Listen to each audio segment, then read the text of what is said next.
and welcome back to the Book and Life podcast. Today we're going to have a brand new book guest on. Whether they're an author, an editor, a producer, you'll never quite know, so you're in for one hell of a ride. But today I just have to do the adverts and then I'll get us straight into that most important conversation. And as we do every week, I'm going to read The Shadow, which is part of the Time Guardian series, and this is book 4 from Marianne Curley. The battle is over, the war is won. The prophecy complete, but life can't just pick up where it left off for Ethan, struggling to cope with tragic loss. At odds with friends in the guard, he finds himself adrift, jumping in shadows and sensing someone who can't possibly be there. Blaming herself for the goddess Athena's death, Giselle swears revenge, to vilify the Immortals' plan for world domination. But Giselle hadn't planned on love, and that leaves her with an unbearable choice. Should she follow her heart, or the strings of a goddess short on praise but high on expectation, who continues to pull her from the grave? As the Guard and the Order battle through the past and into an impossible future, darkness lurks round every corner. The fight for the world's survival rests with just one.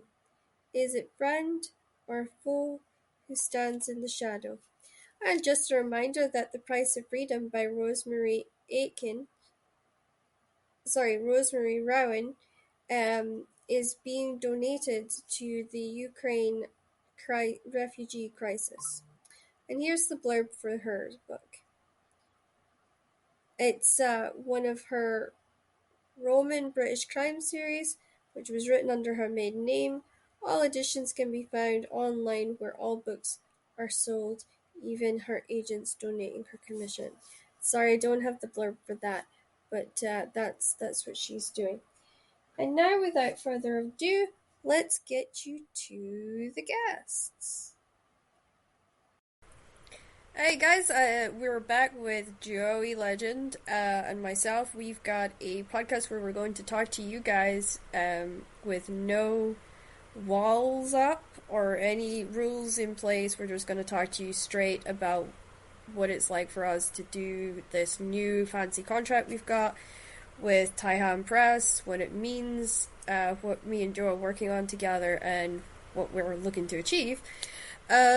So yeah, Joe, you can take it away. What to say to start? Just, happy to be here, and, a lot of stuff kind of falling. I want to say falling into our lap, but it's not really falling into our lap because you've been busting your ass. Yeah. You've been busting your ass like crazy to get it done, so it's more paying off for a lot of hard work. But you deserve, the lion's share of the credit for getting it done. No. Do you not remember me telling you when people put me over for my work, I hate it because I don't feel like, I deserve it? You're the one putting the miles in the legwork, you deserve the credit. Yeah, I know, but it's weird because even in the dance thing, I did 90% of the shows were all me. I fucking drew up who was battling who and why we were doing it. I did all that, but I never liked getting the credit for it because to me it was, paving the stones for, it to become something. So if I don't put the miles in, then what's the point? I'm not investing in myself. Right. But plenty of people don't. You did. Mm-hmm. And you're finally getting rewards for it. You should be proud. Well, let's hope. let's not count our chickens too quickly here. Yeah, fair enough. So the contract between us is we are releasing one book a month for 3 years. That's the deal we agreed to, even though you're supposed to do social media. Did you forget that? I mean, I can do what I can, but I'm terrible with my own social media. Just for wrestling stuff. Right? I know. I have no idea where you are half the time, so I'm like, yeah, I know. Well, I was better before the whole lockdown nonsense. Yeah. Because, I was constantly on the road. I always have time sitting in an airport. To handle stuff. But then everything came to a grinding halt. Now getting things moving again is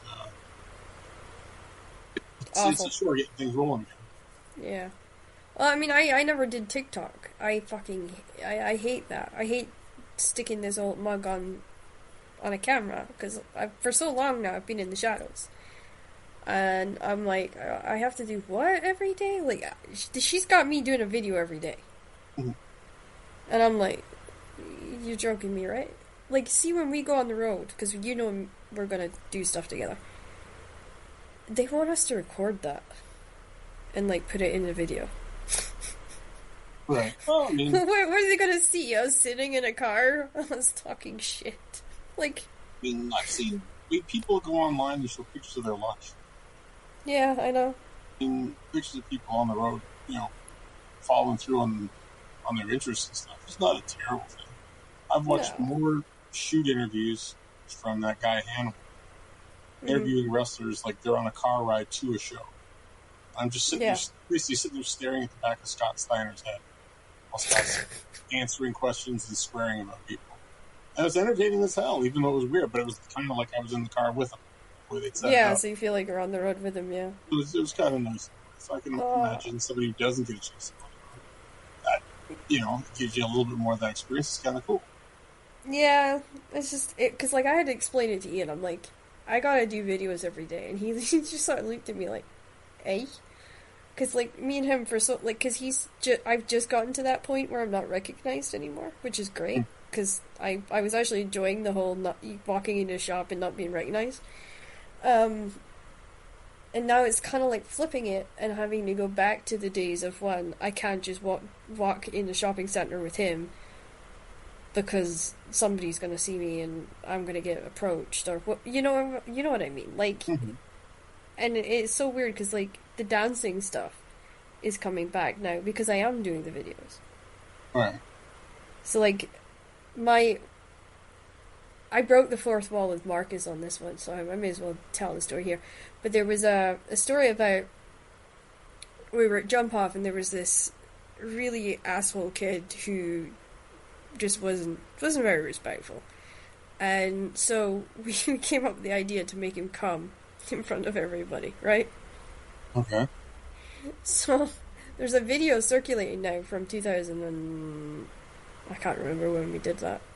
Anyway, it's an old video. And the guy's lying handcuffed on the fucking platform doing his thing. And the girls, I told them, ramp it up, ramp it up, ramp it up till you make him do this. And he did it. And then this is what they're blasting now. And I'm like, oh shit. This is going to come back to bite me today. Has a little bit. I've got a little bit of behind the scenes crap, but, Yeah. It was supposed to be a joke that got taken too far. Yeah. Well, that's the thing. It's just different. I've had numerous conversations with my buddies from high school who I'm still tight with to this day. One of them moved to Germany, actually. He lives in Munich. He's a drummer for Saga and Spotsy. He's the best drummer. But we've had lengthy discussions about the fact that we kind of grew up at the right time. Mm-hmm. Because there's no evidence of all the mischief we got into. Yeah. Right? We get, cell phones and camera phones came in, well when we were into our 20s. Wasn't, so that we dodged a bullet there. But in turn, there's still that bullet for the generation now. So everything you do that's online, it's there forever. So trying to get this out of a pool, you can't do it. Yeah. But you should be fairly cautious of what you put on there, and especially what you put on about other people. Yeah, like, it could be. I saw some celebrity. No, I mean, God, no, we were never celebrities. Lady celebrity, very famous actress. I wish I could remember who it was off the top of my head.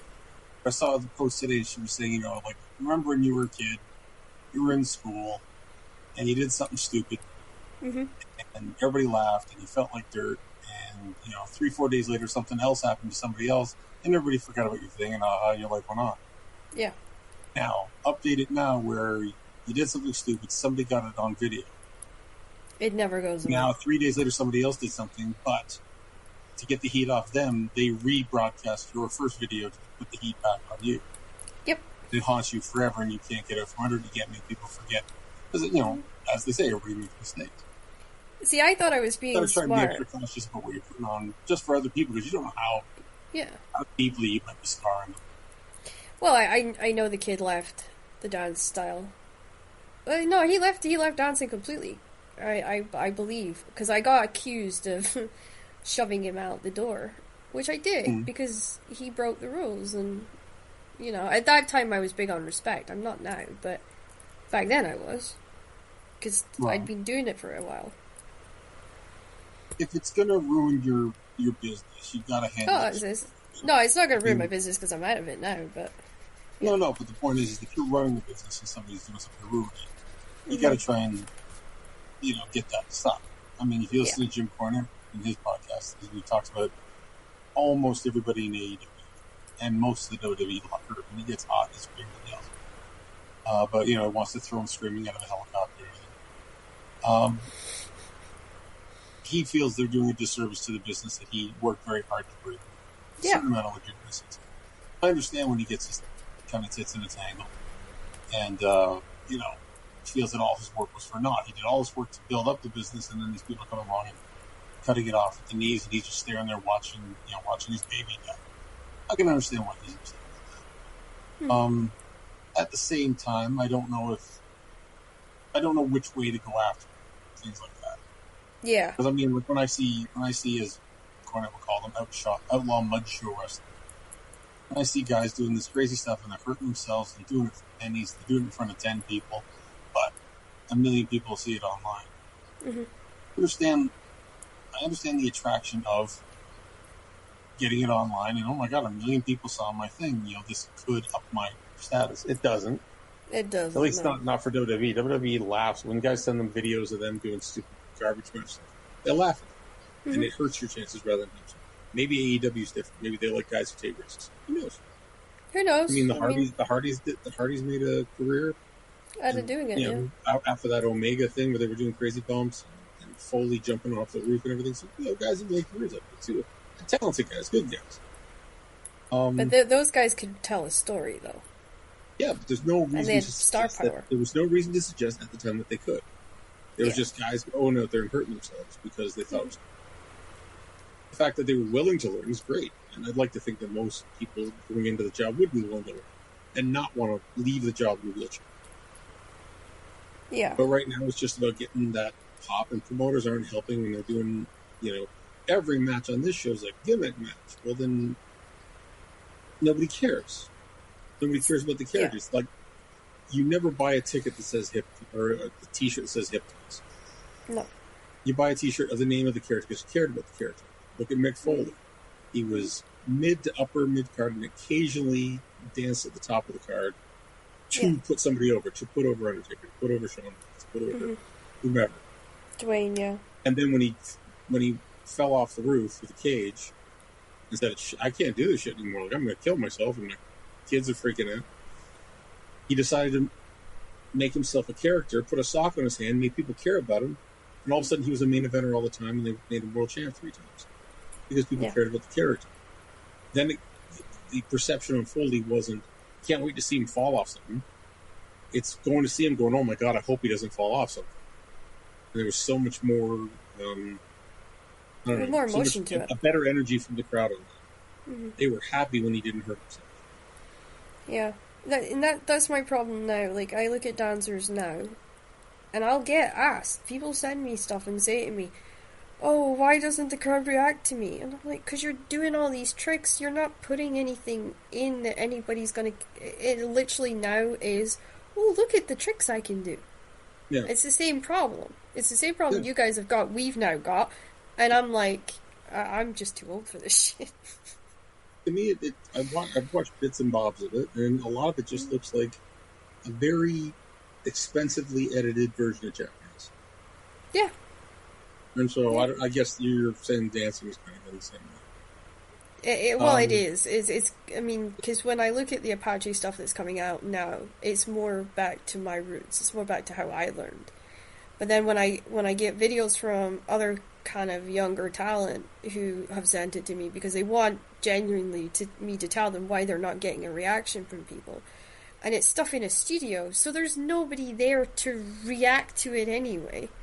Right. I have to explain, well, why aren't you doing this live? Why are you just doing this in a concrete box where nobody can see you? Because that's not the point of this. No. And yeah, I've been bashing my head against the wall all week, but Well, it's until they stop, until the bigger company, as far as wrestling, it's until the mm, bigger companies stop glorifying that, stop giving credence to that. yeah, I don't think that's ever going to happen If I in was dance, though. WWF or WWE, I'd never have another Hell in a Cell match. Not for years.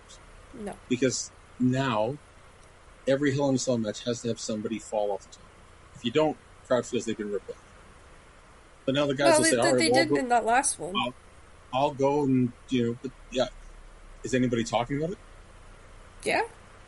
But the Hell in a Cell? Mm-hmm. I don't hear anybody talking about it.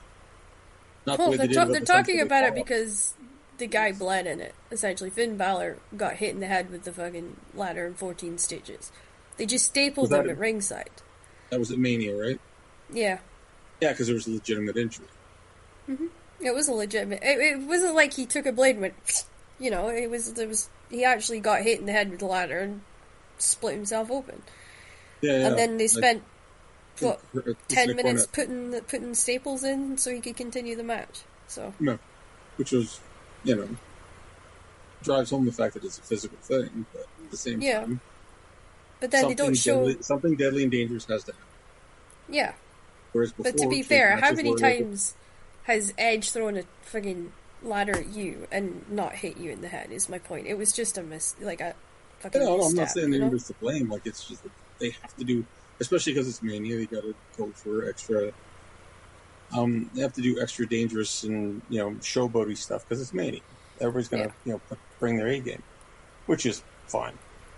But at the same time, the expectation from the crowd is so high because so many guys have fallen off the top of the stupid thing. Mm-hmm. Kishi fell off into the truck. Foley fell off onto the thing, into the tables. And I suppose AEW's version of last, Hell in a Cell thingy fell off. Sammy. I saw they did that one ladder with Cody, and Cody was like on the ladder, and the kid jumped off and cuttered him from off the top of the ladder or something. That was an impressive bump. It was, yeah. I'm not saying it's not, but part of it was that you cared about Cody. I don't know who the other kid was, but everybody cared about Cody. Sammy Guevara, wasn't it? Could be. I have no idea. I don't really watch the show. I try to pay attention. Doesn't mean it always sticks. No, I do try and pay attention. I've watched too much. I need to break away from it for a while till, the whole, how can you miss you if you won't go away type thing. So I have to give wrestling a break, and then I can come back to it. That, like, right now, if I watch anything, stuff pops up on my feed on Facebook where it's like old stuff from the 80s from World Class, like Kerry Von Erich and Terry Gordy and stuff like that, which was the stuff that got me into wrestling to begin with. So I nostalgia bomb myself back into the 80s. Yeah. And, maybe I'll advance up the You so know you're going to end up having to go back and study dance because we are going back into the Layla's world and all that stuff now. You're going to so fucking hate me by the end of this. So I'm going to have to learn. I'm just going to have to learn to understand. Well, no, it's more me bitching to you going, oh, why the fuck are they traveling so much? And why are they doing that? That's what I do when I'm watching wrestling. Like, I can't enjoy watching wrestling too much, especially live shows. When I'm doing live shows, I was in South Africa a couple weeks ago. Yeah. And a lot of the guys will ask me to watch the matches. Mm-hmm. Now, they're all great guys. I can't think of one guy I don't like on the team down there. They're all great guys and good talents and everything else. But it was raining a bit, and because I was in the main event, I didn't want to go out and be seen. And so you have to hide, So I was able to kind of avoid doing that. But any other show, they usually ask me, hey, because I've been around forever. Do you mind watching my match and give me pointers? So I'll do it. Try to avoid it because I don't want to sit there and just bitch at people. Like, this wasn't very good, that wasn't very good. I want to try and, be positive and say, well, here's I like your ideas, but blah, blah, blah, blah. Mm-hmm. That's what I'm trying to do now. Yeah. But at least with that, I can be critical because they're asking me to be critical. To watch it just for entertainment value. I sit there and I watch anything. And 10, 20 seconds in, I'm like, all right, who booked this? Who was their agent? For crying out loud, why did he do that? And I sit there and I just get myself in a mood. That's how I am now about dance. I'm the architect of my own demise in that, is where I just sit there and I watch this thing and I just sit there and get mad. Mm-hmm. So I've decided I'm not going to do that to myself. Like, you remember when the Hardy Boys were in TNA and they did, I don't know, I don't know what it was called. Was this before Jeff went off his face or after? I can't remember. It's where Matt did a backstage thing and vignettes where it looked like he was on a Mexican soap opera. Oh, right, yeah. Okay, I know what you're talking about, yeah. All these great stuff. You have to see this. And like, it got a lot of attention for TNA, which TNA was desperately in need of. Yeah, there was. And I was like, all right, I'll take a look. So I found it on YouTube or something. Mm-hmm. I watched 20 to 30 seconds of it, and I was like, nope, can't do it. Shut it off. Mm-hmm. I really like Matt. I don't know if I've ever met his wife, but I'm sure she's a lovely lady. I like Matt a lot. I like Jeff a lot. Don't like that stuff in wrestling. No. I like it when it's sports based. When they go full Mexican soap opera, I'm like, you know what? I'm just going to shut it off, be happy that they're doing well. And my friends, and they're doing well, and they're getting the attention, the company's getting the attention that it needs. It doesn't need me viewing it. And I don't want to sit there and then gripe about something my friends do. Yeah. So I shut it off. And I find I'm doing that more and more in general with all of it. Yeah, I'll just sit there and get in a mood, and I don't want to put myself in a mood for no good reason. Yeah. I mean, I need to do it, but the thing is, I also need to, like, study what's going on in dance so that my books stay relevant to what the choreography level is. So when the books are coming out, it's not like... But then at the same time, I'm like, oh, God, why are you doing that? No, that doesn't make... And Ian can literally see me just riling myself up about it. Yeah. Well, and I have to walk away. You're not doing it for the entertainment value. You're doing it for professional. Like, I had to do a podcast for a friend of mine who lives in Finland. Yeah. You saw him in Canada. Him and his family originally, I think, from Finland. They moved to Canada for a while. They moved back to Finland. Doesn't matter. The point is, he runs a podcast. Yeah. And he's like, hey, you want to do my podcast in like 3 weeks? I'm like, yeah, sure. Mm-hmm. No, it's late at night, but I said, yeah, I'm not busy. It's fine. And then about a week before, he said, oh, are you watching the AEW pay-per-view? No. I want to plan on it. Yeah. He said, well, podcast is 2 hours. The first hour, we review the pay-per-view, the most recent pay-per-view from whichever company had it. Yeah. And then the second hour, we talk about the business. We just kind of thread our thoughts on that show up into what the modern business is, and we talk about business. Mm-hmm. Do you mind watching it? I said, all right, where can I see it? And he sent me a link. Oh, was it fight.com? I have no idea. This is a while ago, a couple of years ago. Yeah. The main event was with Moxley, and it was supposed to have the ring blow up, and like 3 sparklers went off. Yes, I know the one you're on about. Yeah. I watched the shoot on that. I think it was a few days ago, yeah. Yeah, so I watched that. That's the only AEW show I've watched from front to back. Mm-hmm. I admire... It is better now. I'll give them credit. It is better now. I admire the passion of the team. Nobody phones it in. Everybody puts on the work boots when they show up. I appreciate that. I think they all kind of have that. They bust their asses, yeah. I think they have that mindset like ECW had. The ECW guys are like, we got to work hard because, we're the new guys on the block, and we got to get attention some way. Mm-hmm. We can't coast on the business model name. And so I admire their passion, all stuff. The product, what I saw that day wasn't for me. Yeah. But they shouldn't gear it towards me or for my taste, so I'm not buying tickets. Yeah, exactly. They have their audience, and they're gearing their content for their audience. Yeah. They shouldn't gear it towards me. But I'll watch it, and I will do my best to pick out the stuff I like. Yeah. More times than not, I sit there and I grumble, who the hell? I just sit there like a bitchy old man, which I guess I am, and just get moody about the whole thing. But that was the only one I've watched front to back was that, and that was a couple of years ago, I believe. 2 years ago. That's how up-to-date I am on their full product, other than when I listen to Cornette talk about the weekly ratings. I think Raven talks about it, doesn't he? Doesn't he do it doesn't Raven review it on his podcast? I've never listened to his podcast, but... Even if he's involved in MLW, I imagine he'd probably keep most of the attention in his podcast if he's going to talk about wrestling. I think he does. I think if you trick him into it every week or something. Well, he wouldn't want to advertise the other company's product, I don't think. No. I think he'd keep attention on the company that, is paying his wage. Yeah. That'd be my guess. I Because mean, if he gets interviewed outside of his podcast, I'm sure people,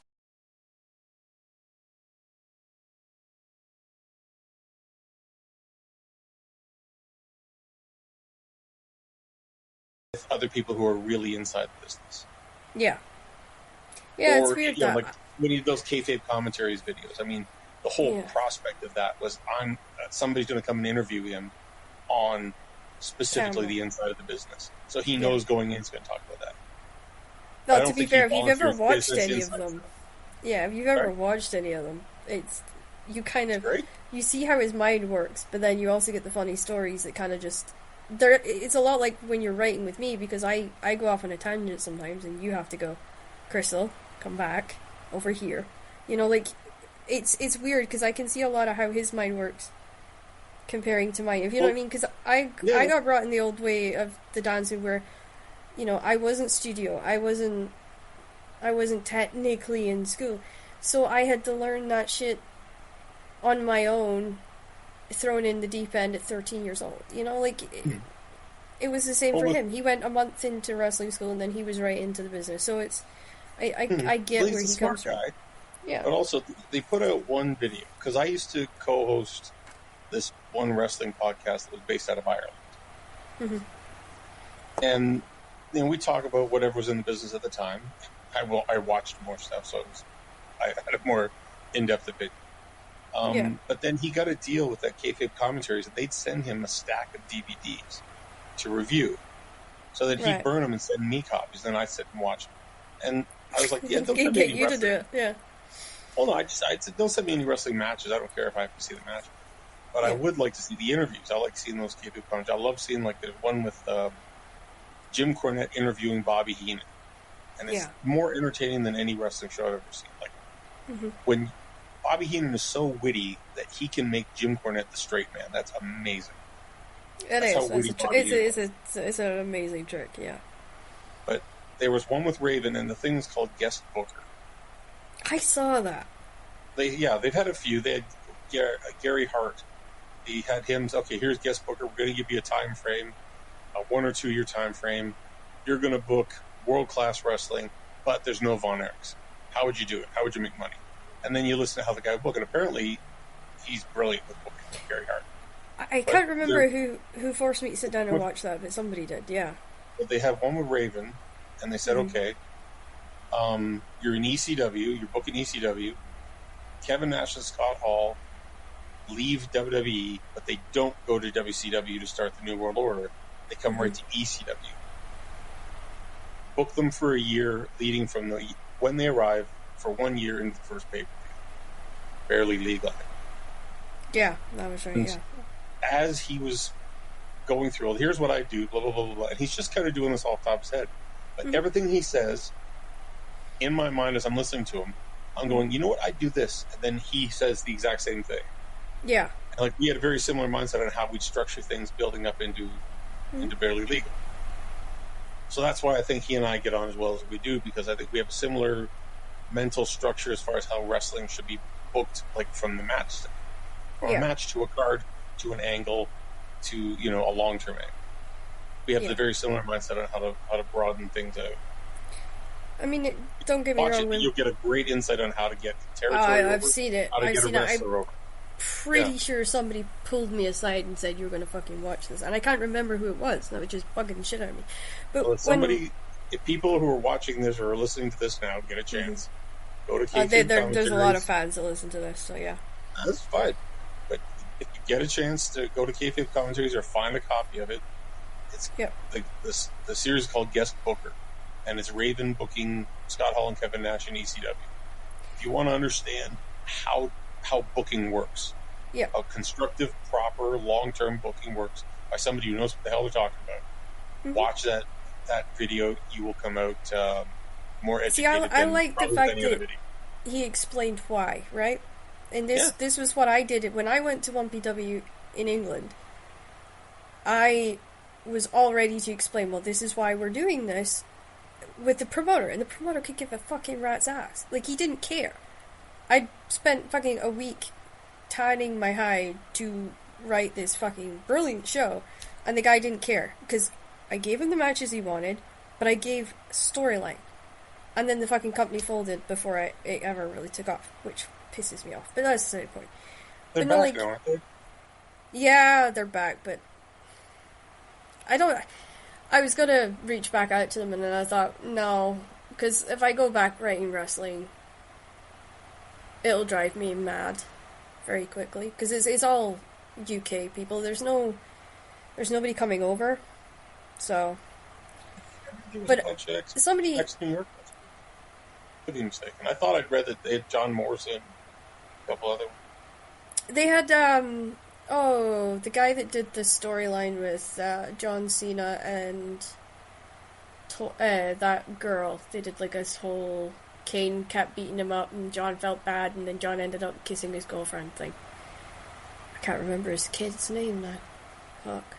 Anyway, there has been a couple of Americans, but the idea of going back and writing for UK companies at the moment, I'd love to do it, but then at the same time, I'm going to come up against the same problems I had last time of, oh, you're a girl, or are you a ring rat? The amount of times I got that said to me, just, put me off a bit. But, I mean, I've heard that. I don't know how many times I heard that for all the girls in WWE. Every one of them, they're rats, they're all whores and stuff. I've never slept with a wrestler, so I don't even know where the fuck that comes from. The thing is that you get a girl like, for argument's sake, like, I don't know, Trish. Mm-hmm. Trish Stratus. Beautiful. And super nice. Stunning. I get on great with Trish. She's really cool. She's, on the road all the time. Mm-hmm. Say pretty much 6 days a week. Yeah. She has like one day at home, and then, her second other day at home is travel day or, laundry and stuff, right? So how's she going to cultivate a relationship with anybody outside the business? Not to mention, how are any guys going to understand? Exactly. And most of the guys she meets aren't going to be as well built as the WWE guys. So there's a certain threat as well to the guy's masculinity. Yeah. So she dates a guy in WWE, and maybe it goes well, maybe it doesn't. Mm-hmm. But if it doesn't, she simply breaks up with him, but she's going to stick with her community. People who understand why she likes the business, people she's going to see all the time. I made this exact same mistake, yeah. And then she goes on the road, and so she stops dating wrestler A, but then, she gets on wrestler B, and why don't I try dating him? Mm-hmm. So she dates him. It's not her just bed hopping. No. She's trying to have a relationship with somebody in her community. That community is a traveling circuit. Yeah, and I mean she gets labeled a whore for it, and that's wrong because she's not a whore for it. She's simply trying to find somebody to spend her life with. What's wrong with that? Exactly. Like, I was 13 when I went on the road with the dance stuff, and because our version to your ring rat is rabbit, right? So if you ever get called a rabbit, it's not a good thing. And I got tagged. I wouldn't even say we'd been on the road 2 weeks, and I got tagged as a rabbit. Just because I'm small, I stuck to my character, and I didn't sit in the lounge, I didn't sit in the bar with everybody, so if people were hanging out in the room I was sharing with Derek, they were hanging out in the room that I shared with Derek. It wasn't like I was having fucking threesomes or foursomes in the room. But because the guys were in the rooms with us, because I actually knew what I was doing, putting the dance stuff together, and people wanted to work with me because I knew what I was doing, I got nicknamed Rabbit. And then, because it was almost like an insult, like, I walked into 1PW, I hadn't even been, I don't think I'd even dropped my bags in my room before one of the Scottish wrestlers called me a ring rat. Which pissed me off, because I'm like, I'm there to work, and I don't think they had told any of the UK boys I can't work. And this is why I ended up sitting with Rhino and everybody, because Rhino fucking treated me with respect. But a lot of guys will look at a girl who wasn't a wrestler, who somehow got a job in wrestling, and think, she screwed her way in. Yeah, but he didn't. Like, he was like, so who are you? No, Rhino's a good guy. Like, the thing is that I love him. It's just a preconceived notion that people go, well, if you're in the business, it's doing anything, it's because you were in the business doing something else. Pretty much. And if that's the case where you just show up, the question is that you've got your authority over them. Well, how did she get authority when she's never laced up a pair of boots? I know how. And the thing is that some girls have done that. And so they just kind of paint with a broad brush. And then they were all pissed off at me that I didn't sleep with any of them. Mm-hmm. Because they I felt was that like, was they felt that was your way in, so they could get a boost in their career the same way. Yeah, and it was, because to me it was hilarious, because I went and I sat with the guy that ran it. Not telling me that one of the fucking UK guys that was in the back was also writing the show, which I would have fucking liked to have known before I showed up. But he paid my train ticket down, he paid my hotel there, and I was just like, fuck, you know? But I did, the one thing I did when I came into that hotel, and I do it everywhere I go, and it's something that's ingrained in me from the dance stuff, is I go around and I introduce myself to everybody. Right? That's what I do. That's and I got standard such... wrestling thing too. Yeah, and then, of course, I didn't know that. I didn't know that because I'd never been backstage, did I? So I went in and I shook hands with everyone, and I was just like, the way the UK guys treated me was miles fucking different to the US guys. Mm-hmm. And then I got heat because I sat with the US guys, because they treated me with respect and the others wasn't. And I was just like, this is insane, you know. Anybody had a question about the show, they came and they asked me. The Americans came and asked me. They were like, okay, my match is blah, blah, blah.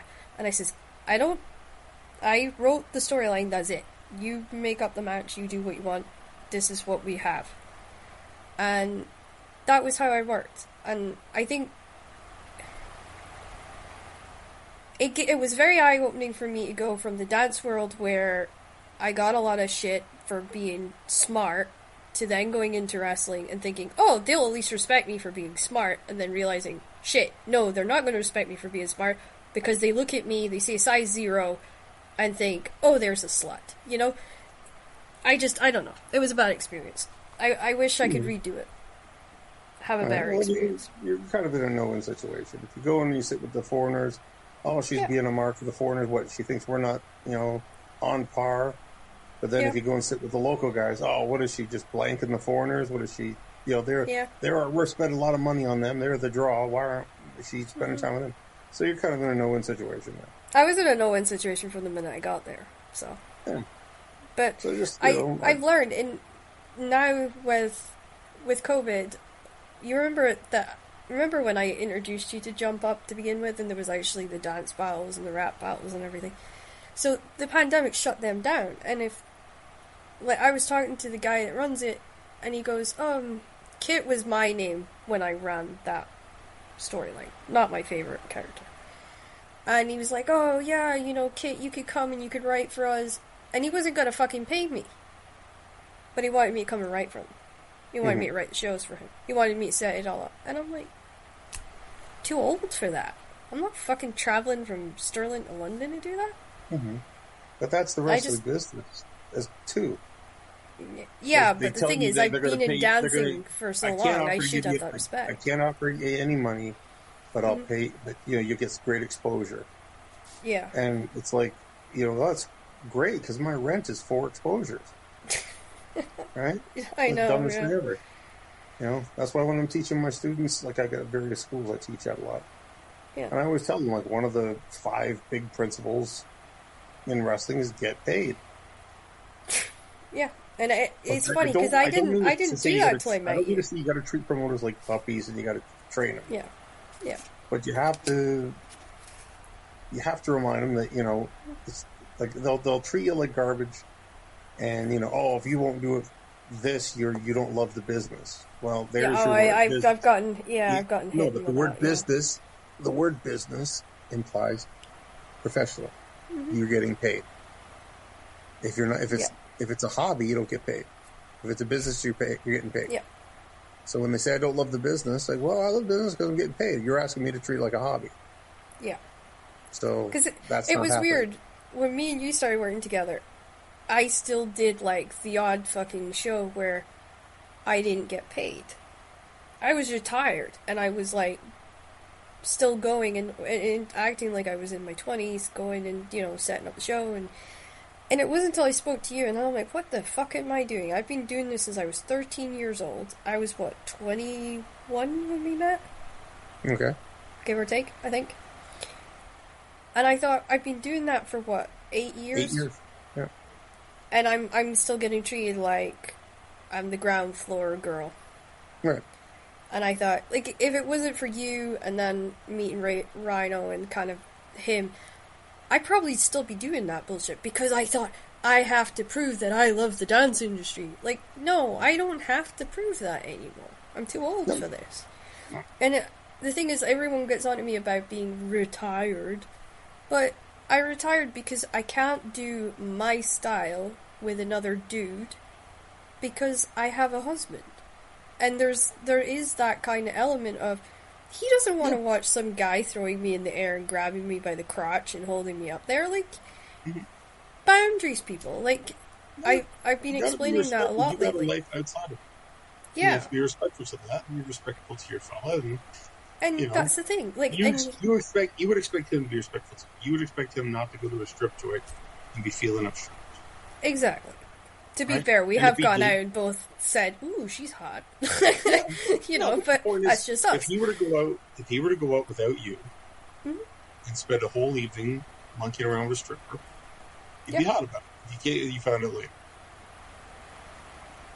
Probably. Because he didn't tell you. Because he didn't tell you. If he went out and didn't tell you that he was going, and you found out. I never asked him where he's going, actually. But yeah, I get your point. I think you'd be hot about him right first. Yeah. In turn, for you to go out and do something like that, the whole dance thing, without at least telling him ahead of time, this is what I'm doing, this is what it's about. Yeah. He has a right to be a little bit annoyed about that because, hey, I'm uncomfortable with that. Why didn't you take my feelings into consideration? Yeah, because he should take your feelings into consideration. Yeah. You've got to take his as well. And it's weird for me learning this because I did the whole dance thing. I didn't sleep around. I was very respectful of everybody. I had my dance partner. I worked with him till he crocked it on me. But that was my thing. Like, I had that single, I had to do it myself kind of thing. Like, the independence thing. Now that I'm married, is like having to shift everything. Because, like, when we first started working together, he was nervous. Like, 100% nervous that we were working together. Right? Because you're a big guy, you're the kind of guy that he knows I used to go for, and he's not. And I totally had to learn through you, funnily enough, how to communicate with him and be like, yeah, right. Nothing's gonna happen between me and Joe. Even though some of the authors always thought we were together. We were never together. But, because remember we read that online, you and me saw that comment online once. But also, like, we've not been in the same room together. No. Which I think is hilarious. I'm like, how are we having this affair when we don't even live in the same fucking country? But I get that, like, I get that with anyone, so. Yeah. You and your husband, just, keep the lines of communication open and everything will be fine. Yeah, and that's what I do now. If there's a line that he feels he can't deal with you crossing, you gotta have a discussion. Vice versa. Yeah, I'm not gonna lie and say he is nervous about me being back around the wrestling business, but it's not because he thinks I'll cheat. It's because he thinks she's gonna get so sucked in by the boys that I'm never gonna see her. That's his worry. And I have to be understanding of that, because I know me. I know that I would rather go sit and spend 2 hours talking shit with you, or Raven, or Rhino, or whoever, because you guys talk about the things that I'm passionate about. He's a total different world. He's not in my career world. He's not in my professional world. Right. So I've been explaining this to him. If this was 20 years ago, that worry would have more validity because there was, full-time wrestling work on the road. Yeah. I'd come to I think he would struggle if you and me and Raven and everybody was in a car. Then he would be like I used to come to England and do 2-3 months at a time. Yeah. Right? Now it's mostly weekends. Like, unless there's a bank holiday weekend or something like that, to come over for, I'll do 4 or 5 shots, but there's nobody who runs like a 7-day schedule for any length of time unless it's the summer break. Yeah, yeah. So it's a different animal there, where it's just, he doesn't have the risk of you running off because Monday to Thursday, there's nothing. Exactly. Saturday, Sunday. So he's got an even easier time of it now, whereas 20 years ago, it would have been harder. Yeah. I mean, I could understand him freaking out if I was in a car getting changed with you guys, sharing hotel rooms with you guys. I could understand it then, because I am mischievous. I do play pranks. You know, to me, it doesn't mean anything if I walk up and I hug a guy, or I'm rolling around on top of a bed with a guy because we're just play fighting or whatever. None of that has ever gotten into my frame of mind in regards to, oh, well, how's my husband take this? But if I'm rolling around with a female, he doesn't really care. But the second it's a guy, then he cares. You know, and I'm just learning all these rules. But we've been together 15 years, and I'm like, dude, if I've not left you in 15 years, what makes you think that's going to happen now? But being around guys like that's more threatening to him than being around. Yeah, but then I keep explaining to him, just because I'm around guys, I'm bisexual, right? So either side could be temptation for me. But I don't go there because I have loyalty. Well, you know how loyal I am. I've busted my ass with you for what? Over a decade now? Because I'm like 34 now. Yeah. So, like, he knows I'm loyal. Why he can't just accept that, you know. But that's just me. Maybe it's also old Dan's thinking. But also he's never met. Sure. So there's a question mark over what's he like. And I always talk highly about you, so. But to be fair, I always reference you as Father Joe. So. Yeah. Whereas, like, you know, yeah. I think the scariest things are always when you can't see and what you don't know, the unknown. And, you know, he doesn't really know me. He knows what you said. He knows me through you, what you said. And calls he's overheard, yeah. Probably after 5 minutes, be like, oh, okay, I understand. Yeah. Like, because if he saw us in a room, you would hug me like a dad, probably pat me on the head and be like, you know, and that would be the interaction. Yeah. But you'd also see that I hug everybody. Yeah, I hug everybody too. But all my buddies, you know, my buddies in Canada, like as a kid, like in high school, you know, maybe it's just the era I grew up in, but like, you know, if you hugged your buddy, like somebody go, oh, sad. I hug everybody. I freaked Rhino out with that, actually, because I was like, I'm gonna hug you, and he's like, fuck, no. No, but that was in the 80s. Like, you know, whereas now, like, I just hug everybody, and if somebody were to say fag, I'd be like, really? Alright, that's what you want to think, go ahead, I don't care. In the 80s, you were fucking, I hope nobody thinks, you know. Yeah. You know, all freaking moody about it, but that's just your own insecurity. Mm-hmm. It's weird, though. Yeah. So we should probably talk about these books, because we talked about everything else. So we're doing the Susan Family series. Yep. What else are we doing? We should focus on the whole Susan because it goes in so many directions. Oh, we've got 32 books was what we agreed to. But I don't think it's going to stay at 32. But it's not all sequential. It's not just, you know, story A, story B, story C, right through to Z. Yeah. Because, you know, some shoot off to the side. Yeah. You know?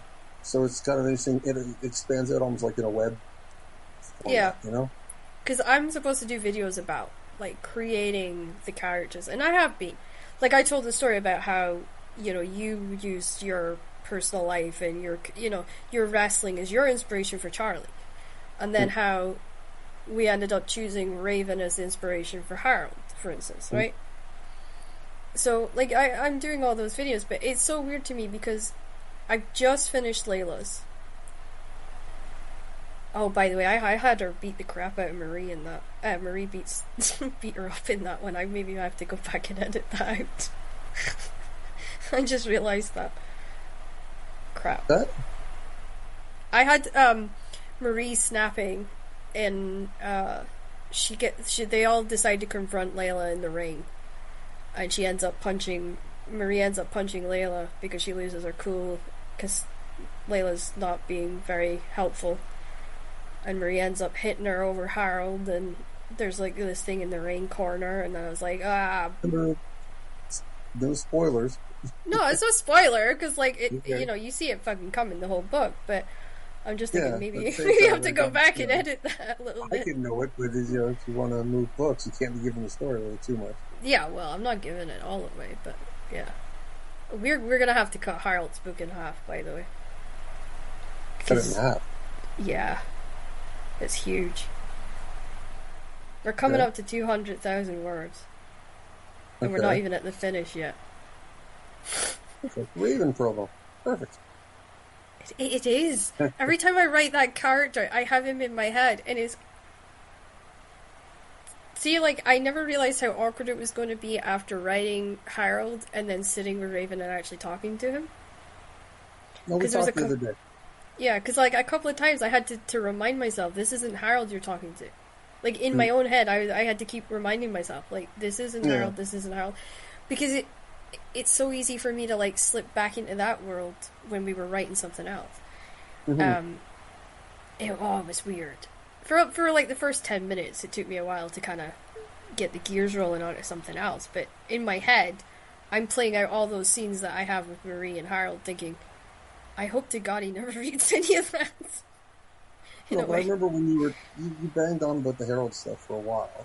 Yeah. And we kind of thrown out ideas here and there. And then once we attached Raven to it, just the whole character is like, oh, boom. Everything I knew exactly who I was doing. Yeah, everything fell into place once I attached his face to that dialogue. I went, that's. But now we can't see anybody else as him though. Exactly, let's be honest. Like every time I write Perthlin, I think of Rhino. Oh, he's excellent. He's exactly what that character needed. Yeah. So the fact that he's doing it is pretty great. It's fucking hilarious. I honestly, like, you see the amount of times I'm having to stop myself from passing a comment that goes through my head. Because that is, you know I do that. Like, I'll be writing something and I'll just say something fucking random because I'm thinking of something. And I had to, like, because I knew that would throw him. So I was like, a lot of the times when I was talking to him, I have to, like, not let myself do that. Right. So it's a totally, like, I'm learning to write in a total different way with him than what I would write with you. Because with you, I could make the comment of, oh, I'm giving the wrestlers a hard fucking time on this one. And you would understand that I'm thinking of it from a very much dance perspective. Whereas if I'd said something like that to him, he might not necessarily take it that way because he doesn't maybe understand the world that I've been living in for the last 20 odd years, right? So, it's interesting. I'm enjoying it, but I think, we'll need to... I don't think this is going to be 32 books. I think we're looking at 64. I haven't told the publisher yet. I feel... Because when I finished Layla's book, it was over 100,000. I doubt they'll listen. I mean, they have an investment. So it wouldn't surprise me if they were checking out everything or had somebody do it. Tell somebody, watch that and give me the bullet points. Yeah. Oh well, they know now because I just told them it's 64. Because I worked it out, and then because by the time we finish, Charlie's got at least 10 books, and we've only written one, so we actually need to kind of get together at some point and actually do that. Because we keep meaning to do it, we haven't done it. Yeah. And then there's been other projects and stuff that kind of jump in the way too. That kind of need immediate attention. It's not like they just it's not just something shiny that draws your attention. It requires attention. Yeah, because like Charlie's totally 100% you, and then I have that I switch the switch with Marie, and I live Marie for the entire time I write her. So it's very difficult for me to balance Charlie and then her at the same time because I'm almost having to fight my own freaking character the entire time, you know? Which I do. It's almost like you have to write for one and then shut it off and then write for the other one, so you get on both their sides. And that's why I need you. Each one has a dog in the fight, right? Yeah, and that's why I need you, because I need you to be the dog in the fight that stops Marie from fucking taking over the entire thing. Right. Because she's like. It's funny because somebody was talking to me about characters the other day, and I was explaining the difference of how Kit was like the worst frigging character I ever played in my life, because it was like this girly girl, and I was sweet and innocent, and you know me, I'm not sweet and innocent, I'm very dirty-minded and slightly off collar with things, right? And so she wasn't me, and then when I came when I got given Marie and I got told by Derek, oh, I want you to envision yourself as if you've been sired, and I had 3 wrestling names he gave me. You're going to be their daughter. Then Marie just sort of fucking took off. And it was like... what? You're going to be what? I couldn't hear you. Oh, he said... Derek came to me, he's like... Spoke to Layla, and that was Kayla's dance character. And he said, got approval. You're going to be the daughter of these 3 wrestlers. Imagine they had a kid. Yeah, like the kid, okay. yeah. I couldn't hear the word you were saying. Okay, the daughter, okay. Yeah, the daughter of these 3 guys. And just imagine you're them. I'll not tell on the podcast who it is, but I'll tell you another time. And so Marie just kind of came from that, because we were pulling on Derek's really shitty home life, and then I had parameters to write the fucking the whole show from that point on. The whole dance thing from there. Because Kayla could give fucking 2 rats' asses about whether there was story in it or not. I'm not athletic, so my only contributor was to write the stories. So Marie, when I have to be her, I almost have to think as the psychopathic twin. You know, it's a pain in the ass. But I think Charlie's in for... Because we're doing, like, the 3 prequels for him, and then we go present day.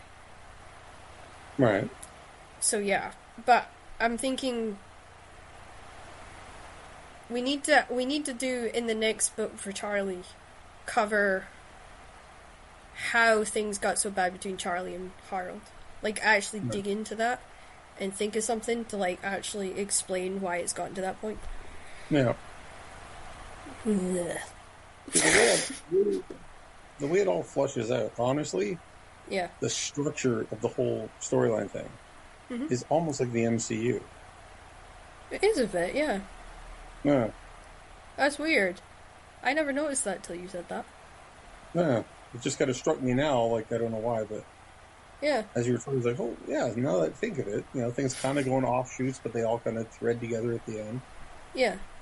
I never thought of it, because, like, to me it was, like, the one thing that pissed me off in dance shows was we always had the same people ending the show every fucking night. And I hated that. I hated that with, like, every fucking fiber of my being. I'm like, why is it the same 2 sets that end the show? And it wasn't until I started asking why to everything that we changed the lineup. So then, instead of me being double duty ended, so I would be first and last, I ended up just being middle and last, or just last. Right. We wouldn't have changed it. If I hadn't said, well, why are we doing this? Because it makes no sense. Like, if I hadn't started to show that I had a brain, I don't think that dancing would have lasted a year. Somebody said that to me the other day. They said the only reason I have a legacy is because I was a pain in the ass. But I'm also one of the most hated at the moment. But, you know, they say the squeaky wheel gets the grease. Yeah. Like, if you just sit there and watch the ship sink, like when I did the Celebrity Wrestling in 2005, when I got to ITV Towers there, D'Lo and I got there, because we had to sign on sight unseen. Yeah. The show, so we didn't quite know what it was. We knew wrestling was involved and all that, but we didn't know a lot. I knew that Victoria Silvstedt was somehow involved. I was like, okay, well, she seems to draw attention. She's hot. What the hell?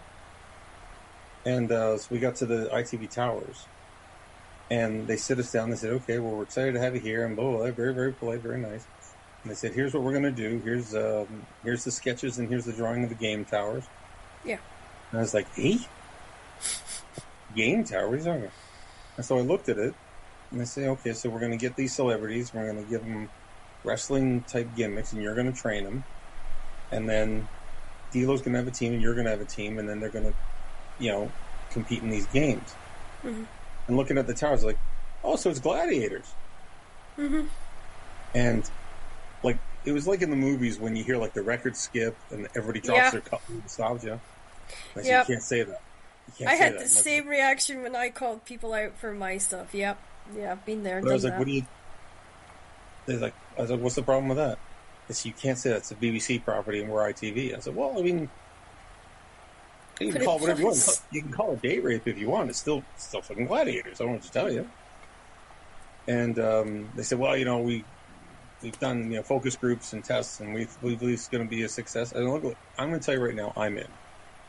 You guys are paying me. I signed my contract. I am happy to be here, but I'd be remiss if I saw something that I thought might be a problem to not bring it to your attention. Yeah. Because if it is a problem and you agree it's a problem, we can fix the problem before it becomes a major problem. Or you can just tell me we don't think it's a problem. Mind your business. Take your paycheck and shut up. And I will do the same. I will take that paycheck and I will shut up. Yeah. I said, I think calling it celebrity wrestling is a mistake. It was. Because, like, you had me and, like, you had Roddy Piper on the show. Okay? We have Roddy I remember Piper, watching it, yeah. We have Roddy Piper, so our wrestling base is covered. D'Lo, to a lesser extent than Roddy, because Roddy's a super icon, and D'Lo's just really, really good. And then me to a lesser extent than D'Lo, because D'Lo's done really, really well for himself. We have the three of us. You have your wrestling base covered. So I think calling it wrestling is too on the nose because there's no wrestling. People who like wrestling are going to tune in. It's not going to be wrestling. They're going to shut it off. People who don't like wrestling aren't going to watch it because you're calling it wrestling. And they're not going to tune in. So you're going to kneecap it. And I brought that to their attention. They told me I was wrong. Shut up and take your money. So I shut up and took my money. And it fell apart. I think largely due to that, because it was misrepresented. But I still stand by the decision that if I see a problem, I've got to point it out because we can correct it early. Or if it doesn't need correcting and, I'm wrong about it being a problem, then fine. But at least we're on the same page. I got to remember to ask the two questions that we're supposed to cover. The first question is, why did we call Marie's World Marie's World? And the second question was, why did we combine dance and wrestling? So that's the two questions we got given. And I was like, I just remembered them, so.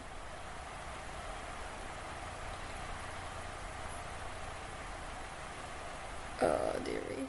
So, do you want to have a crack at this? Do you want to have a crack at the questions? Which question? So, we got two questions. We got, why did we call Marie's World Marie's World? And not a wrestling terminology. And why did we take dancing and wrestling and combine the two together? That was our questions that we were supposed to cover tonight. Okay. I think the dancing and wrestling thing is because they're two things that don't seem like they fit together, but then you remarkably find out the similarities. Yeah. Yeah. So I think it kind of opens your eyes a little bit. Oh, I didn't realize they were so alike. It's like Steve Austin had Bill Burr on his podcast once. And they were talking about the structure of comedy and the structure of wrestling matches. And Austin's like, you build the audience up, then you cool them off it, then you build them higher and you cool them off because you don't want them to blow too soon. And Bill Burr's like, oh my God, that's exactly what I do with my comedy. I hit him with a good hard joke and then tell a little story and get some giggles, but then a hard joke to keep him involved. It was the same structure, but it was so interesting to hear how both those worlds crossed over. So the dance and the wrestling thing kind of crosses over with a similar thing where you go, you don't expect it to. But then when you see the similarities, you go, oh, wow, I can't believe that. And it draws you in because you feel more knowledgeable at the end of it. I know this is going to be a bad analogy, but this is the only way I can think of it. Like, to me, when I watched wrestling as a kind of young teenager, it looked like sex to me. Right? With the way the audience reacts. Okay? You're going to have to follow me. People in great shape, tan, wearing spandex and rolling around on the mat play. That's not where I was going to go with that. No, but to me, the way that I looked at it, right? Okay, sorry, Raven, I'm going to use you for this example. But Raven comes out in TNA. He's got the dagger, right? That goes down below the kilt. And I'm sorry, I noticed shit like that. Okay? Sue me. But as a teenage girl who's out there performing in very little clothing herself, and my shit hurts. You've seen me do my shit. It hurts, right? Would we agree with that? Okay. Right? Because I'm dancing on wooden blocks and with my bare toes, but that's a different story. But yeah, so to me, I always looked for people that were in a chaotic environment like myself, but understood that what I was doing was fucking the crowd over, and then, winning them back and whatever. That was the relationship I had. And wrestling had the same thing. And I liked wrestling because it was just more physical than what I was doing. Also, I figured wrestling I would get better attention because I wouldn't get judged for my size compared to what I was getting judged in dancing. And so yeah, I got really behind it. And if it wasn't for my dad's partner loving Raven, I would never watch TNA. Because he literally came in and he started throwing DVDs at me. I'll never forget this. He started throwing shitty... That was when he was doing Ring of Honor. But all these fucking DVDs at me. Watch this, watch this, watch this, watch this. You gotta figure out, like, this guy knows what he's talking about. And he loved Raven. That's the whole reason they strung me up with that fucking chain thing that they did at the end, was an homage to him. I could have killed Raven for that one, but, dislocated shoulder. Not fun. But the point of it was kill my character so that I couldn't come back. And it was an homage to him, and, But that was what I loved about it. And if I hadn't had Derek from, like, the age of 6 telling me, watch wrestling, I probably never would have watched it. Because to me, growing up, I was growing up with adults only most of the time. So, like, I had adult views on everything. Mm-hmm. So if I hadn't had, like, wrestling was just, like, the next level to that. It was, soap operas and stuff made sense to me because I studied it, I lived it. And then, of course, wrestling was a different kind of soap opera. So, yeah, so when I go out and I put together a dance performance, I kind of imagine it like, okay, so I need to get them excited so that I can get to the next bit. Because you can't fuck a guy if he's not excited, right? If we were honest, right? Guy, you kind of need the guy working to go anywhere, right? Okay. So that was how I looked at it. And when I put together the dance stuff, it was exactly how I looked at it. I'd have the okay dancers go out first, and then I would have, like, the bigger ones coming in next, and then I'd have me coming in and doing the whole fucking psychopath routine at the end. And that's what got people excited. If if we'd actually had any business sense, and we'd gotten into a residency program, maybe Apache would be a lot further on than it is now. That's just me personally. What we were doing didn't work in the UK. If I had been in the US and we had done it in the US, it might have worked. But it just didn't work where we were living. And I think that's why I wanted to do it in Layla's World, because these were my friends. They gave their lives to do this. So I felt like I could bring the dance element to it. Because I lived it, I breathed it, and I still train, I still stretch, I still do all that. And you brought in the wrestling side. Yeah. Even though most people think we're crazy. Yeah. But the thing I do, it's that's the nicest thing you could say about it. But I mean, right, okay, say you go to the films, right? Say you're going to the theater, and there's like a trailer saying, oh, we're going to have a dancer and a wrestling film, right? You're not going to go watch it because... if it's a smoking hot girl that's the dancer and it's an alright looking guy for wrestling, you might be interested in it. We just kind of take it further than that. Like, we build it's further than that. The thing is it isn't really about the dancing and the wrestling. No. It's the family. It's the family story underneath it. They just happen to be the drama. That's their vocations. Yeah. Yeah. I still love that fucking bathroom scene we put in book 1. The which? With the bathroom scene with Harold and Marie when they're in the hotel bathroom and you're standing outside. She's having a fucking fight with Harold in the bathroom. Right. I thought it was brilliant. I still think that's brilliant. That still makes me pop every time. I get so happy with that. Yes. That was your scene, though, to be fair. Or can you not remember that? I'm happy.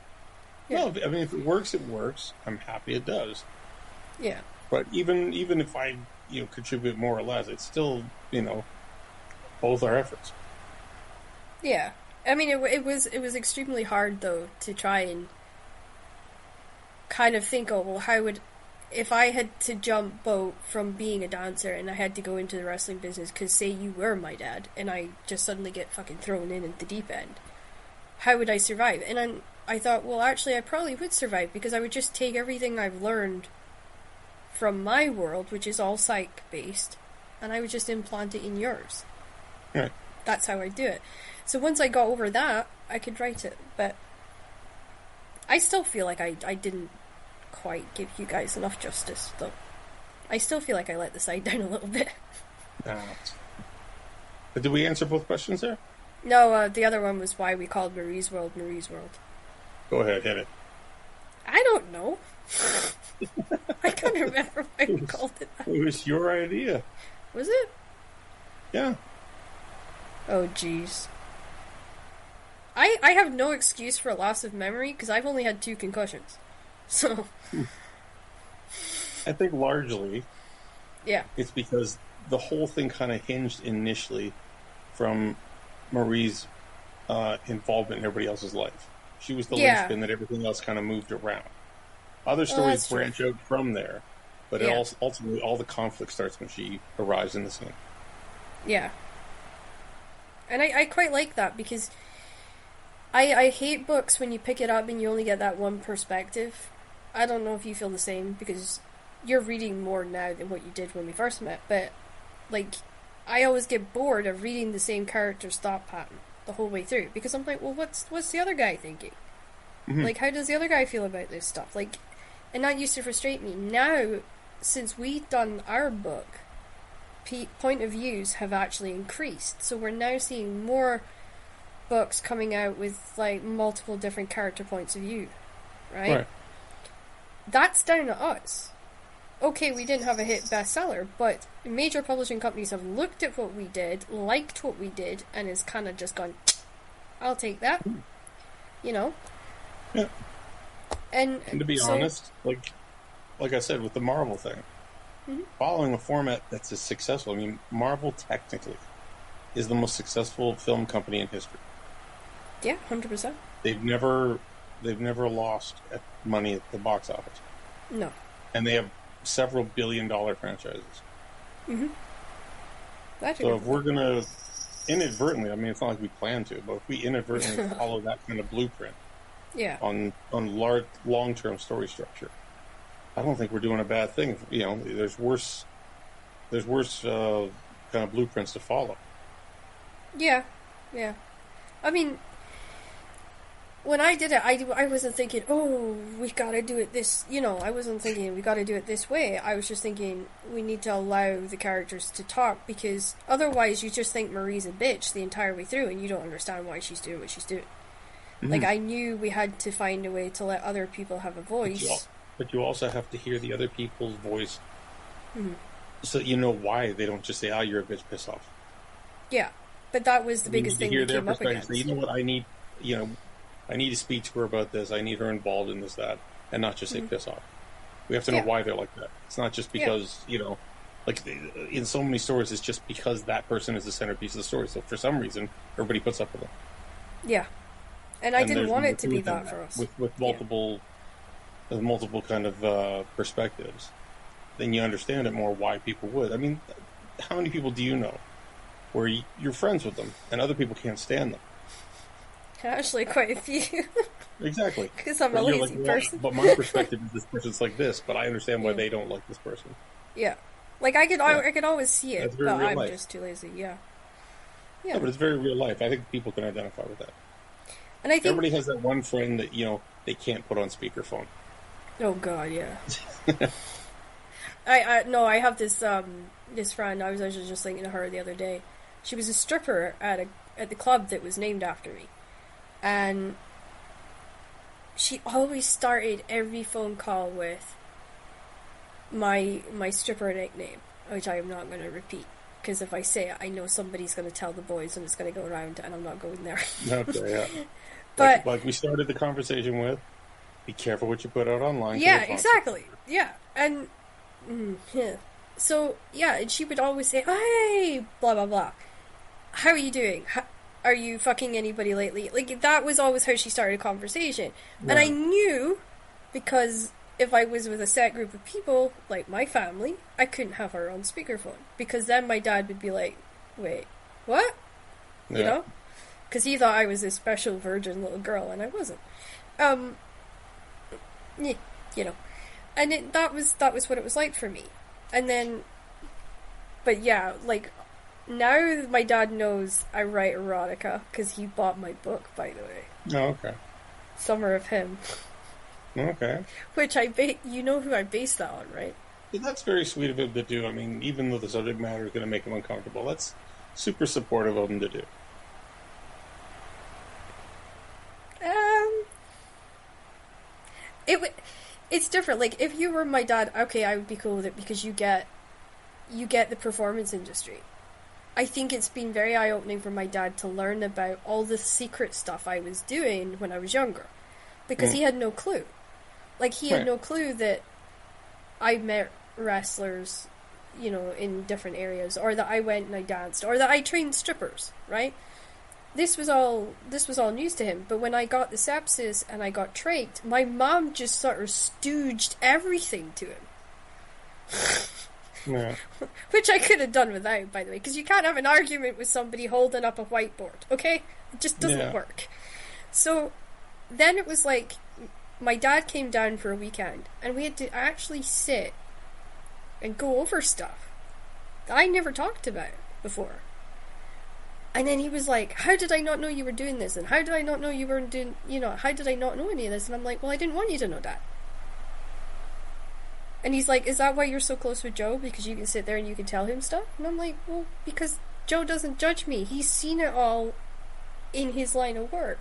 So, yeah, but also, you know, no dad wants to think that about his dog. Okay, scenario-wise, I'm your kid. You find out that I've been doing the stuff I do. Are you going to get pissed at your kid for doing what I do? I'm going to judge myself as a parent. Why didn't I know? Why didn't she trust me to tell me? Blah, blah, blah. Yeah. Right. So there's going to be a discomfort there. It just doesn't mean, he's pissed off. Oh, he was pissed at me, though. Yeah, but I think he was kind of pissed off at himself. No, because he's like, oh, I raised you to be a woman, and I raised you to be a lady, and I'm like, yeah, and I was when I was at home. But when I went on, and I went with my friends, I did stuff because I was rebelling. It's normal. Mm-hmm. But I think because my brother never rebelled, and then I kind of rebelled for the both of us. Well, okay, yeah. You know, like, and he was the kind of dad that lived with his head in the sand. So now when he listens to the podcast, he's like, he gets to hear stories from my past that he knows is true. I really wish he wouldn't listen, but he knows. And then he's like, oh, okay. Like, when I told him that, it was so funny, because I told this story to him not that long ago. I turned around to him and said, hey, Dad, do you know how close I came to wanting to marry a wrestler just so that I could have an excuse to be on the road all the time? And he's like, no. I said, this close. And he's like, oh, I'm so glad you didn't do that. Because, like, the idea of me being gone all the time was scary for him. Yeah. But I technically my was. boys are 15. They pulled an overnight at a buddy's place. It was their friend's birthday. Their birthdays are one day after the other. Yeah. So they went and did a birthday for this kid. One of their really good friends. Great kid. Mm-hmm. But I sit here and I don't know what to do with myself. Like, my kids are like, they are my best friends. That's Friday, why my dad goes to lodge. That's why he goes to lodge. Because he doesn't know what to do when we're not there. Like this Friday, I'm taking Connor. We're going to Hamburg for his birthday gift. We're taking him to see Metallica. Yeah. We're going to see Metallica and Mammoth. Oh, yeah. I'm fired. I know it's his birthday present, but I am beyond excited. You're popping yourself, let's be honest. Yeah. But the thing is, like, last week, I went and saw the band Jupiter Jones. Mm-hmm. That I did a music video for. Yeah. Right, I actually loved that video, by the way. It was nice, wasn't it? Yeah. You did nice well song. with the dancer. It's not normally my type of music. I'm either like heavy metal or like outlaw country. That's kind of my thing. Yeah, because you can't stand the stuff I dance to. But they gave me a call or an email, but 2 days before. They said, we're playing Hanover. Why don't you come on over and say hi? We haven't seen you in forever. That's cool. And so I went. I said, well, I got to teach a class till 8:30. Teach a wrestling class.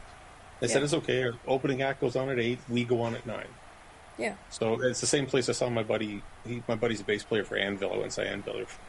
So good. Anyway, I went and saw Jupiter Jones. I didn't expect to enjoy it, partially because I wasn't with my kids. It's like, I'd rather go home and be with my kids. Yeah. Then when I got there, I had the best time. They put on such a good show. I'm so amazed because I didn't expect to like as much as I did. I thought, oh, Yeah. it's nice, but they were really good. Like, it was really, the crowd was into it. It was just, there's something about live music. Huge, huge fan.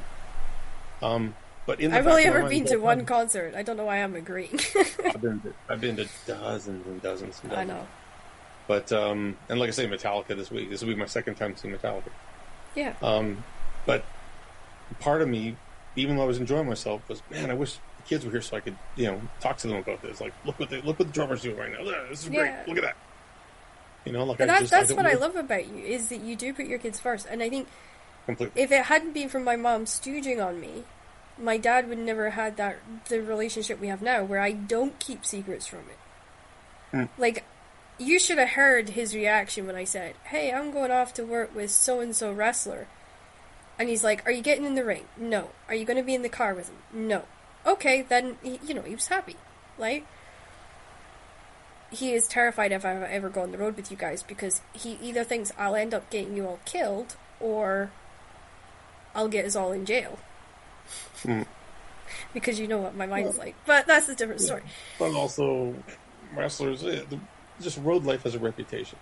Whether you're in music, whether you're in wrestling, whether you're in sports, anything. Yeah, but I don't drink anymore. When you're the whole "what's on the road stays on the road" type thing. He doesn't want his daughter around that. If I had a daughter, but he has no clue about that. To be fair, though. Oh, he's probably wiser than you give him credit for. I'm sure, even though he might not know about wrestling, he probably watches some sport. I mean, it's probably soccer. I made him watch wrestling for like 10 years. So. Right. But anytime that you see a movie where, the famous people are on the road, it always winds up, you see the big party, you see the rock stars having the big parties, you see, it's always something crazy happening. And he knows that I'm wild anyway. Yeah. And he knows that I'm wild. Like, I laughed at him the other day. He's like, are you going to be going with Father Joe? Because that's what he called you as well. Father Joe. Right. And I was like, yeah, of course I'm going with Father Joe. Oh, you'll be fine then. Joe'll not let you do anything stupid. And I'm like, Joe's not going to watch me anyway. I'm a 34-year-old woman who's not as wild as she was. Like, I'm not a babysitter, No, like, I mean, if you saw me running down the hall in my underwear, you might say, Crystal, come on. Like, but I don't do that anymore. I just turn a hose on, you'd be fine. Yeah, but that's my point, though. I don't do stuff like that anymore. I'm not that out there. Like, I was trying to explain to my dad, it's different now. If I was crashing in a room and some guy passed out on my couch, people would talk, but I wouldn't care, because I know nothing's happened, right? So it's different. And I was explaining that to my dad. I'm like, not every wrestler that I'm friends with or work with wants to screw me. That was the other thing I was trying to get across to him the other night. I'm not interested. Because, what was it, the first thing I said to you when we met? I would never date a wrestler. Right. Remember that? And I said that because I know what the dance boys were like on the road, and I have trust issues. So I wouldn't put myself in that situation. So I keep reminding my dad of that. Every time he finds out I'm working with somebody, he's like... and he'll ask me, are you going on the road with them? Because he's terrified that I'm going to end up getting sucked into what he thinks is the wrestling orgy bubble. There's a certain reputation that road life has. Yeah. But I'm not that stupid. Obviously, I wouldn't want my daughter around it either. I mean, if I had a daughter. I wouldn't want my sons around right now, just because I don't... Not because I don't trust them, because I don't trust the people around. Yeah, okay, right. If I was going on the road in a car, I'm 16 years old, and I'm with a bunch of wrestlers, you're my dad.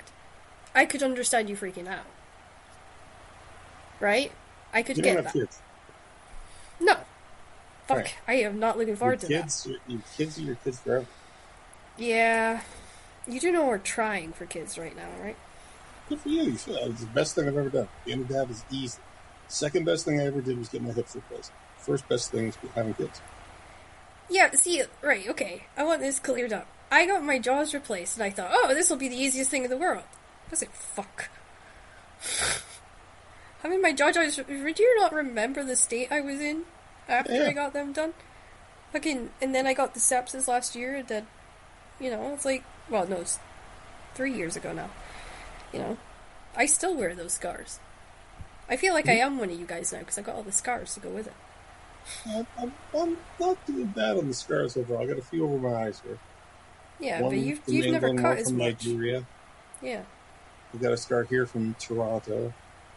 How did you get that one? This one here? Yeah. Fingernail. I did the finger chop to the neck. I had a long nail and carved me there, and I've got a scar from it of all the stupid things. Well, you know that I have the scar on my ass because I fell through the fucking glass in the bar. That's the only one I had from dancing. I've never gone through glass. I've broken a million tables. I've fallen off of cages and such. Bears and, sort of bullshit like that. But I never... Yeah. I used a bit of barbed wire in Japan. Yeah, but my point, though, is you guys know how to use it in a way that doesn't hurt other people. Derek just didn't check that the bar was fucking whole before he got his on it. And I went through it because of his stupidity. Right. He was I've watched enough videos of people doing stupid shit like that. So. Yeah, but the thing is, when he was supposed to be checking the bar, he was away screwing a fucking girl. That was my problem. But you guys in wrestling saying, we're going to do this. Like, we're going to jump on this glass and we're going to break it. Mm-hmm. Like, they're not even... Like, their intent is to do it. And yeah, whereas ours wasn't, yeah. Because they're done. At least yours was an accident. Theirs was intentional. It's done. Yeah, but then, like... When I did Apache, I was trained to pull my punches. Because I went and I did stage fighting. I know how to take, to do it, right? And a lot of the guys that they would bring in to do Apache with me and Derek, they didn't know what they were doing. So I did have broken noses, split lips, which was very hard to cover, by the way, from my father. But I had those incidents. I had bruises in my ribs where guys actually physically kicked me. And I had to cover that shit up. Mm. I wish, what I know now, I wouldn't trust people to do Apache with me unless I knew they knew how to fight. Stage fighting. Or at least had done wrestling. Because you guys don't put all your weight and body through it. No. Then I would be in better shape now. But I've been also, like, I'll look down at my leg and I'll see a huge, like, scratch on it. Like, it was bleeding and stuff. And I won't know where it happened. No, I'm the same. And I don't worry. Like, people are like, oh my God, look at that. Are you okay? Like mm-hmm. Oh, did that happen? Oh, shit. Just because I'm so used to, getting out of the ring. Oh, there's a bump, there's a bruise, there's something happened there. There's a swelling. Yeah, well, he should see the bruise I have at the moment. I was training the other day and I went to slide across the floor and I missed my spot. So my knee went straight into the wall. Knee first, too. This is why I should be training in a studio, not in a hallway. Yeah, does Crystal learn? Probably no. Studios. Yeah. The studios are sprung as well, so if you do go flying across it, you don't break your ribs. Yeah, they tend to, they have a good forethought in what's going to happen in that place. To be honest, one of the things I always wanted to do with you when nobody else was around was to get in, because friends of mine have done dance stuff in boxing rings and stuff, and they say it's completely better than what we used for our stuff, because what we were doing was on concrete, essentially. There was no padding, there was nothing there. So I would love to find out what it actually feels like underneath me and compare, stage to, ring to what we danced off of. But I don't think that's going to happen for a very long time. I'll have to just sneak. What's available, Yeah. Well, we'll have to just, figure something out. Yeah, close. Oh, I will make you laugh. There's a story. So, Ian was trying to turn something off on my computer last week, and I accidentally locked him in a submission hold, and I didn't even mean to do it. What hold? Crossface. Okay. Just randomly. I was like, you're not touching my computer. I tied him up and he's like, what the hell? And he's like, you've been hanging out with wrestlers too much. That's what I got told. It's like, no, I just watch it. No, I get students who, you're teaching holds, but then they'll throw a hold on me. I gotcha, and then I gotta hook them out of it. Yeah. Like it's just a simple, like sleeper, rear naked choke. I'm like waiting for them to put the hooks in. Yeah. So once they put the hooks in, they're actually feeding me their leg. And I put them in a shin lock, and they go into a full body panic. Yeah. I said, just before we start, let me know. Does this hurt? And then they freak out. Yeah. It looks like it hurts. So because I know enough holds and I know enough reversals out of the holds and I know how to shoot. And I know. I never even meant to do it. It was just I went to stop him, and I don't know if it was just the way my brain was working that night because I had been working on our book, and I just stuck him in a crossface, and then I was like, oh, I shouldn't have done that. He's fine. He was fine with it, but he's like, yeah, he bans me from watching wrestling before I go to sleep. There we go. I can imagine so. I've elbowed him a couple of times in the middle of the night, or punched him in the throat, and he's like, no. So I can't blame him. Punch in the throat, nice. Yeah. Oh, speaking of going to bed, it's 9:00 here. I know. I have to go and do another call.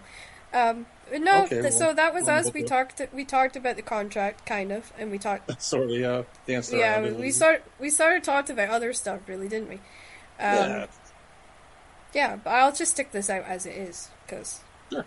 Yeah, because I don't think anything we've said will offend anybody, right? I don't think we said anything out of line. No, but we'll have to you'll have to come back because we will actually have to discuss Marie being re-released and like where we see the series going, but in such a way that we don't give it all away. Yeah, like I say. And then we'll have to come back and we'll have to do the podcast where we talk about that other thing we're doing. Yeah, but that's we'll save that for when everything's 100% official. Yeah, I still have to convince Raven to come on for that. Yeah. I might ask you to do that one, Ashley. Yeah, fine. I don't mind. No, you can convince him because I don't have much luck with that. I'm sure he'll do it. It's fun. It's just for fun. So you know. Yeah. And it's not like this podcast is painful. No, it's pretty laid back. Yeah, I like laid back. Well, anyway, guys, that's been a great podcast with me and Joe, or as I like to call him, Father Joe, as I normally scream at him. I'm going to call you that. From now on, that's going to be it. Like, because you have been more like a, because you've been more like a dad to me, like since we met. To be fair. Yeah. Well, I'm an old guy. I have that effect. Well, no, it's usually you say to me, Crystal, what are you doing? Don't do that. And then you give me advice and say, right, do it this way. Right. Let's be honest. Just because I'm, experienced. Because I've spent a lot of time on the world. I almost imagine you going into the locker room and you're being like the father figure of the locker room for some reason. I kind of am. I kind of come in and help guys out with some shit all the time, which I don't mind doing. I'm happy to help guys out.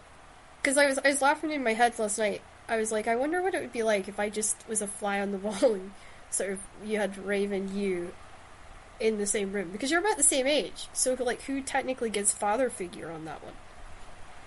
I don't know. It's more a brother thing between he and I. Yeah, but like everybody else usually, because it's hierarchy, isn't it? Like, there's always the guy that's like at the top of the locker room. Because I think the people who know me would probably come to me, and people who don't know me would probably go to Raven because they know of him. Yeah. They go with the familiarity. I think he would, if he'd ever had kids and and it was like somebody like me who was slightly out there, I think that might have changed the way he was in the end. Maybe. Because I wonder that. I think you'd have been a really good dad. Raven? He'd have been focused. Like, whatever he gets into 1,000%. Yeah. But I'm just saying, he'd have been a damn good dad. If he decided he wanted to be dad, like, he probably would have majority walked away from wrestling simply because his laser focus would be on the kids. He'd find something else to do so he could be around them all the time. Yeah, like you did, yeah. I'm fucking obsessive about my kids. Yeah, but that's where you're similar, because he gets obsessive, and when we were writing books, we were obsessive, so, Yeah. So yeah, I get it. But no, I was like, because I was thinking that the other night when I was thinking of him, I'm like, yeah, he'd have been really awesome as a dad, but he would have been so controlling as well. Like, I think my dad's bad for that, and then I'm like, I almost put myself in the situation, well, okay, if my dad wasn't my dad and I had you or a Raven, I'm pretty sure you would have fucking tagged me. Well, Scott would have seen how Scott's seen some of the crazy stuff, so he'd be wary of it, letting his kids get around it. Yeah, but the point is, you would have electric tagged me. He wouldn't have never let me go into dance the way that I did. Maybe. But either way, I gotta go and get my kids. Both gotta go. We could talk for hours, me and him. So yeah. So that was the podcast, guys, for this week, and I will catch up with you guys all again the following.